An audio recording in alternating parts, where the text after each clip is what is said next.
I'd like to tell you a little about who Dr. Israel is and possibly what led to his choosing this as a career and his ideologies that are whacked out, in my opinion.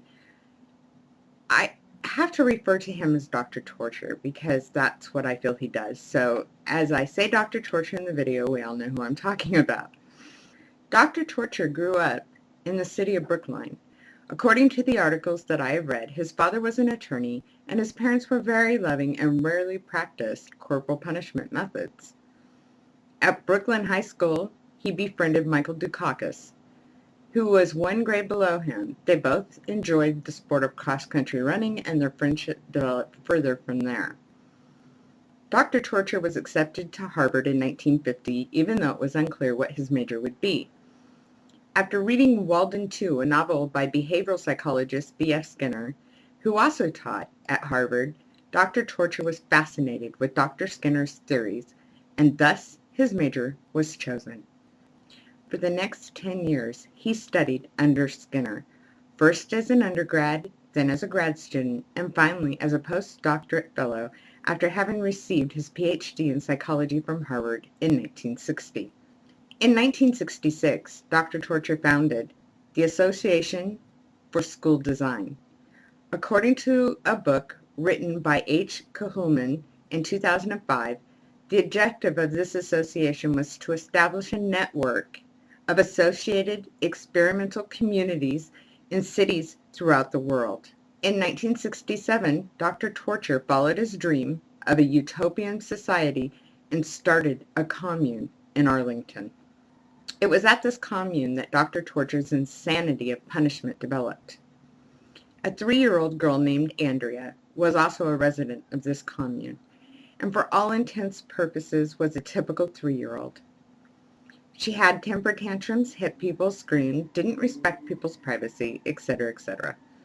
Dr. Torture found this normal behavior of a 3-year-old to be intrusive and asked her mother if he could try some behavioral techniques on the little girl. The stupid wench said yes, and thus the torture began. Dr. Torture awarded Andrea when she behaved well, but when Andrea screamed, as she sat in the corner in timeout, he flicked his fingers against her cheek. Startling Andrea, she became quiet for a short spell. Then, like any other 3-year-old, she started screaming again, the shock of his punishment no longer on her mind. So Dr. Torture returned to the corner and flicked her again, I am sure much harder, and thus startling her again. He brags at that point in the interview that from then on all he had to do was look at her and she would behave.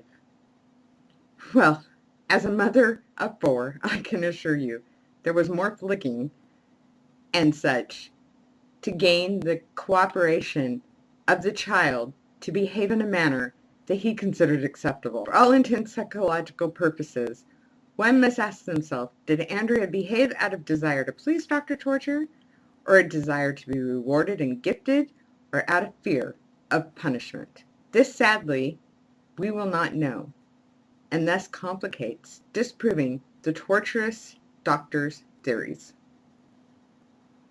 Dr. Torture didn't have much success in obtaining his dream of a utopia, though, as his many attempts at communes all seemed to fall apart.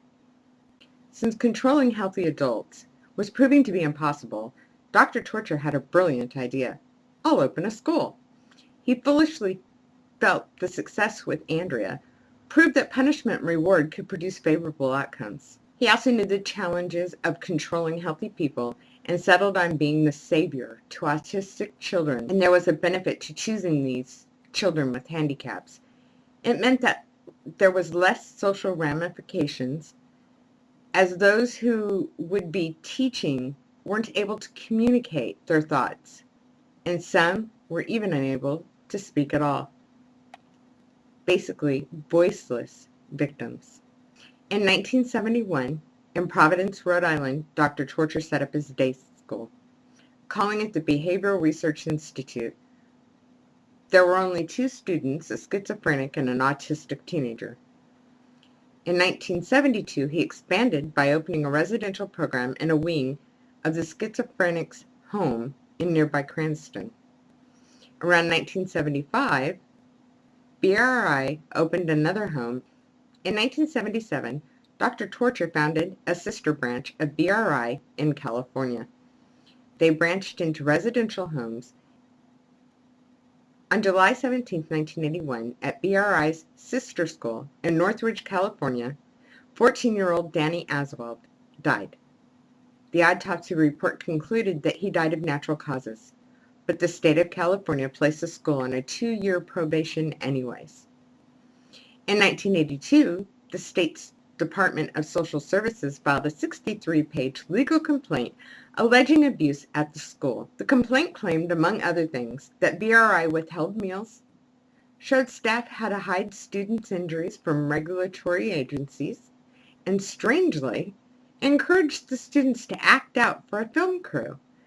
The footage to be used later to demonstrate how the children had behaved before BRI. In late 1982, the state reached a settlement with BRI in California. The school couldn't use anything more punishing than a water spray. The state also forbid Dr. Torture from stepping a foot on the Northridge property. In 1985, another student in BRI's care died. The BRI was not found to have caused Militic's death. A district judge ruled it was negligent for approving the therapy and not carrying it out with sufficient supervision. In 1986, before Judge Rotenberg, Dr. Torture pleaded his case to keep the school open and allowing aversive therapy.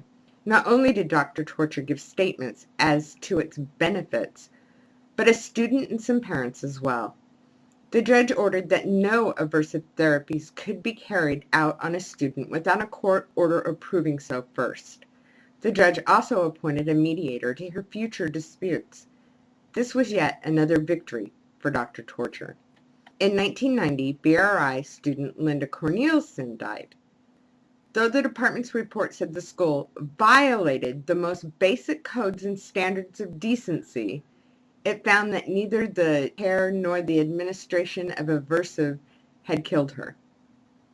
Shortly after Cornelison's death, Dr. Torture introduced the punishment he had favored for 2 decades. He would instead use something more uniform and far more painful: electric shock. The administrator holds the control and, when necessary, presses the shock button. It feels like a hard slap of a rubber band and lasts nearly as long, 0.2 seconds. In an academic paper on SIBIS that appeared in 1990, the author said its shock produced an almost complete elimination of the self-injurious behaviors. Dr. Torture's school was one of the first to use the SIBIS. What he liked about it was the same thing that the study's author liked. The aversive was consistent. It delivered the same shock with the same power for the same duration every single time. Unlike, say, a spatula spanking, whose parameters were not nearly as defined. But of course, like all madmen, the thrill wore off and he thirsted for more punishment. When it was clear this type of therapy didn't work, he refused to accept that. He just felt that more and stronger pain was the answer.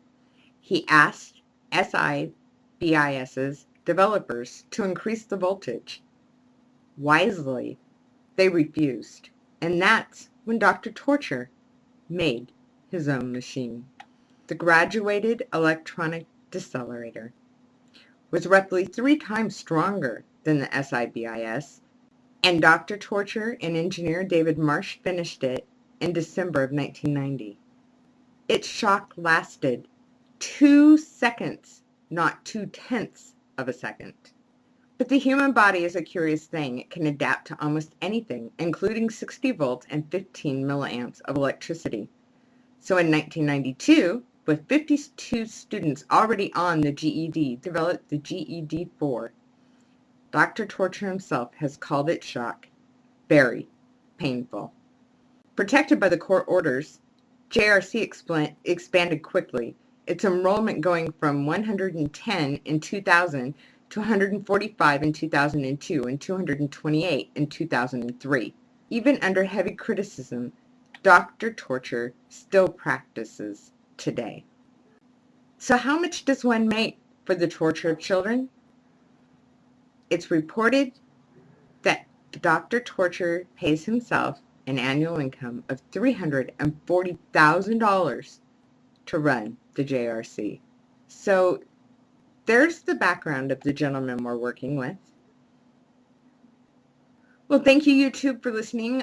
My next video is going to be the people who have died in Dr. Torture's care, how they died, and was he negligent? So look for that video. God bless you. Have a wonderful night.